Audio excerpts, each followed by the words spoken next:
Salut les amis, c'est Kentar et on se retrouve aujourd'hui pour cette vidéo hebdomadaire de Construisez la Nissan Skyline GT-R de Brian. On est au numéro 5 et sur ce numéro, c'est encore le moteur. Bon bah allez, on commence ça, c'est parti.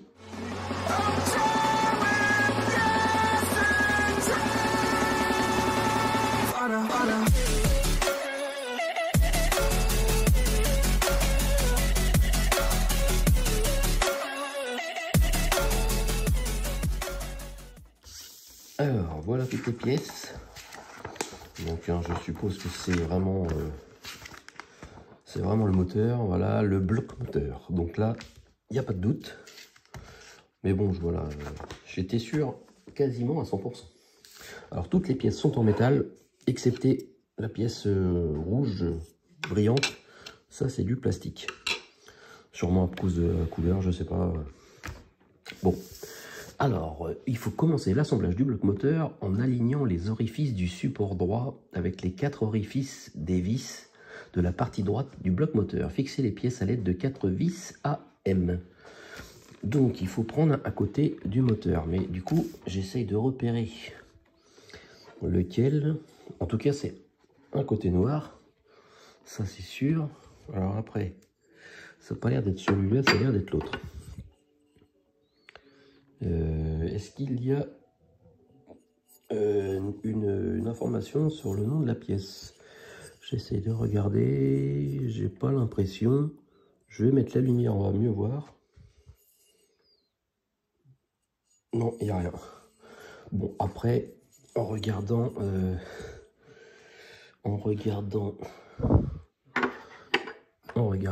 la photo, voilà, j'ai plutôt l'impression que c'est celui-là.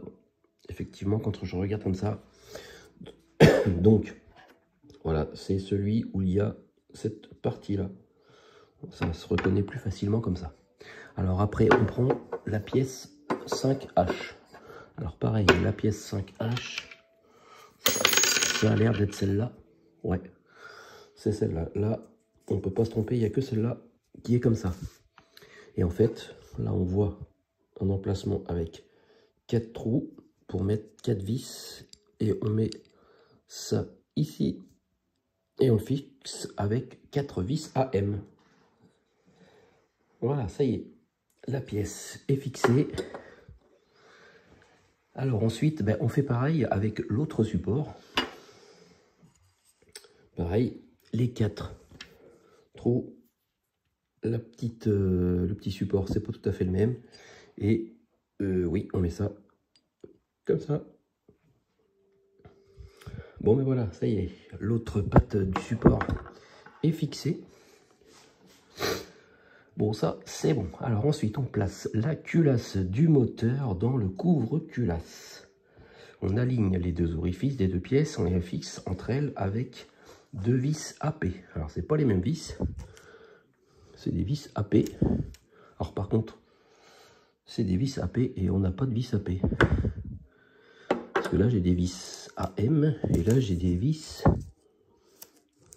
EM. Alors, je regarde, je n'ai pas de vis là et là non plus. Alors, c'est peut-être des vis qu'on avait avant. Bah si, pourtant, c'est bizarre. C'est que sur la notice, ils disent qu'on a eu 3 vis AP. Alors là, est-ce qu'elles sont tombées? Parce que quand je vais vers le sachet, j'ai fait tomber les vis. Ah non, ça y est. Je les ai trouvées. Les vis AP sont là, elles étaient dans le plastique d'emballage. Voilà, elles étaient sûrement tombées. Bon, ben voilà. J'ai pas perdu de vis. Donc, là, c'est pas très compliqué. On prend la culasse du moteur, là voilà. Et le couvre-culasse. Et on assemble les deux. Alors, je suppose qu'il doit y avoir un sens parce que si on le met dans le mauvais sens, là, ça a l'air d'être bien comme ça, nickel. Et si je le mets dans l'autre sens, ouais, voilà, si je le mets dans l'autre sens, il y a un truc qui va pas, ça correspond pas au trou, donc on peut pas se tromper. Ça vient comme ça. Là, on voit que les deux trous sont bien dedans pour mettre une vis AP de chaque côté. Allez, c'est parti. Voilà, les deux vis ont été posées. Donc ça commence à rendre pas mal, hein. Donc maintenant, on continue à prendre cette pièce-là et on aligne les orifices des pièces de jonction du moteur avec les vis AM, voilà, à l'intérieur de la culasse du moteur.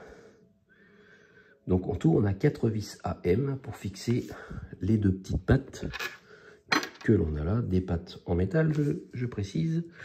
Alors par contre, on voit qu'il y a une espèce de sens quand même, parce qu'on voit qu'il y a une protubérance plutôt là sur ce côté là que de l'autre côté. Donc je vais essayer de bien regarder, mais c'est pas évident sur le papier là-haut. On a l'impression quand même que c'est, voilà, on voit de ce côté là, côté droit. Donc je vais essayer de mettre ça comme eux, donc la culasse comme ça. Ok, on voit les deux côtés plus larges, donc vers le bas. Et on prend une patte, voilà, avec voilà, le côté plus grand sur la droite. Et on fixe ça avec une vis, enfin 2 vis AM. Et pareil pour l'autre, dans le même sens. On la met là, avec 2 vis AM. Voilà ce que ça donne. Voilà. Je pense que j'ai mis ça dans le bon sens. Alors, ensuite, on aligne les orifices des pièces de jonction du moteur avec les vis indiquées sur la partie droite du bloc moteur. Fixer les pièces à l'aide de 2 vis AM. Ok. Donc on prend ça. On prend le 5A. Donc c'est la première partie que l'on a montée avec la grande, le grand support, quoi. Alors on retourne ça comme ceci. Lui, on laisse dans ce sens avec le côté plus large. Voilà, par là. Et là, apparemment, on se met comme ça. Voilà. Et on met 2 vis AM aussi, là et là. Voilà, ça y est, c'est assemblé. Donc, il y a un côté du moteur. Et forcément, mais après, on met l'autre côté. Donc, ça va fermer, voilà, le moteur. Et là, on met des vis EM. Donc, c'est pas les mêmes. C'est les vis EM sur les 3 trous que l'on voit ici. Il y en a un là et un ici. Et ça va permettre de fixer le bloc moteur.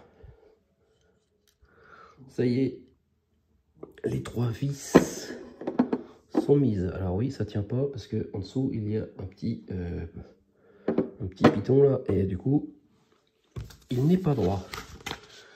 Alors c'est pas tout à fait fini. On place le carter d'huile, c'est ça, sur le bloc moteur et fixé là sur la partie droite du bloc moteur à l'aide d'une vis EM. Donc là on le retourne comme ça. C'est marrant, on voit qu'il y a un trou à l'intérieur. Je sais pas si ça servira à quelque chose. Enfin, j'ai pas l'impression parce qu'après on va le fermer avec le carter d'huile. Et donc là, du coup, avec le petit pitonio dont je parlais, ça se met comme ça. Et là, on a une vis EM à mettre ici.